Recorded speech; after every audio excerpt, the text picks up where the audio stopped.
I would like to welcome you to this devotional, the end of the week devotional. But I want us to think a little bit about something, and I'm not trying to be political or non-political or to bash the Constitution or to bash those who are against it. But I want us to listen to something for a little while. It says in Congress, July 4th, 1776, the unanimous declaration of the 13 United States of America. When in the course of human events it becomes necessary for one people to dissolve the political bands which have connected them with another and to assume among the powers of earth and separate an equal station to which the natures of law and of nature gods entitle them, a decent respect to the opinion of mankind requires that they should declare the causes which impel them to the separation.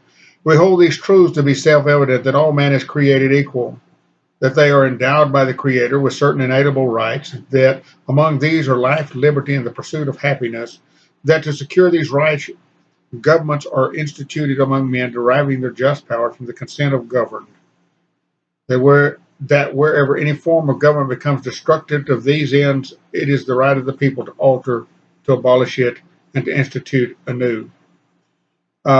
And I'm going to stop there. We have many um, articles given in the Constitution as to what a lot of those rights are. And yet we seem to believe that all of those rights are God given. These rights were given to the government or through the government of our country. It's not saying that some of them aren't legitimate concerns. We should have life. God promises us that, but not in the same way they do. He promises us a lot of things, but they do not relate to what is laid out in the Constitution in a great manner. And hear me out for a moment. We as a people or as a great nation have decided on ourselves that we have rights, many rights, rights that are ours, that we should do these things, that we can do these things, that we can do those things, that we can push people around, or that we can believe what we want to believe, or we can do what we want to do. And it becomes overwhelming because once you cross over that line of, of cutting off someone else's freedom, then it ceases to be freedom. It ceases to be right. It ceases to be what was intended by the government. That being said, I believe that all man should care about others. That we should be willing to help every person that we come in contact with, that we meet, that we see. But as a Christian, as one who is a child of God, God says some other things. And sometimes they're hard to swallow. Sometimes they're hard to get a hold of. He says, obey the government. And we have a voting system that helps us to move things about. And if we don't, then that voting system is there. He says these men were put in place by God. That's difficult to handle. But I think more than that, if we are a child of God, we've given ourselves over to Him, if we sought the forgiveness through Christ, there's a verse that comes down to a point where it begins to say things that disrupt this whole idea of I have rights. And I want us to think about that because as one who is trying to live our life and show Christ living in us, it is the only way to do it. So I want us to hear the difference in what was said in that Constitution, what's said by Jesus. And Paul gives us this information through the inspired word.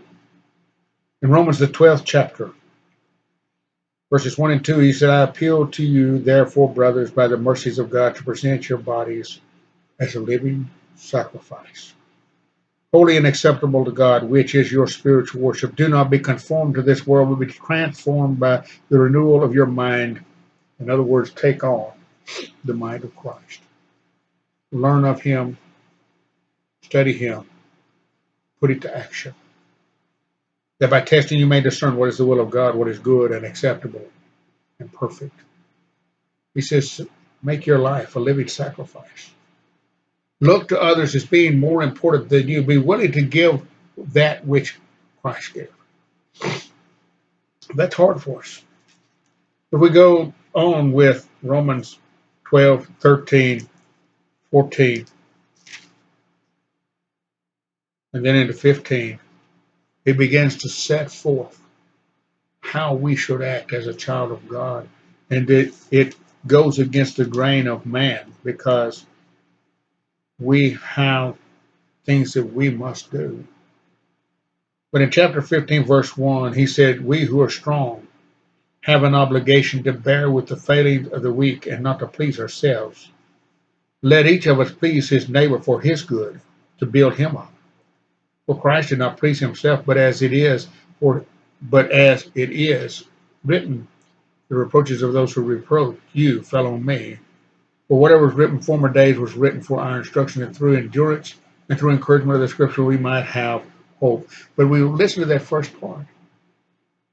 We're supposed to, as children of God, bear with the failings of others. He said we're obligated to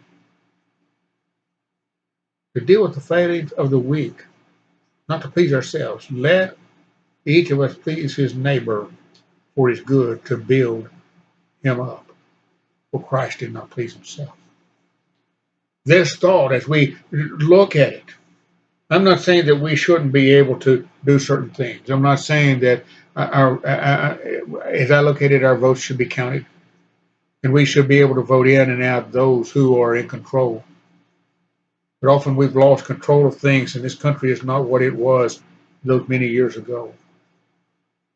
That's sad to say. There were those who believed in God and who searched to do his will. But I think we have to be very careful not to make those statements of men interfere with those statements of God. Yes, we have rights by our laws and our living situation. But God says, make your life a sacrificial life. Make it a sacrificial life.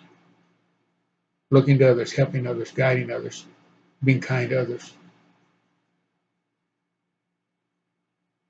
Be forgiven. Don't hold grudges. Don't be offended. Don't. All of these things, he says, care for those others, all others, and seek to help them as we live through this life. We're not going to have a perfect government. We're not going to have a perfect time. I think things are going to become more and more difficult. But if we want to relieve some of that difficulty, we need to live as children of God, seeking to help others at all times. I want to thank you for being here today, and may God bless.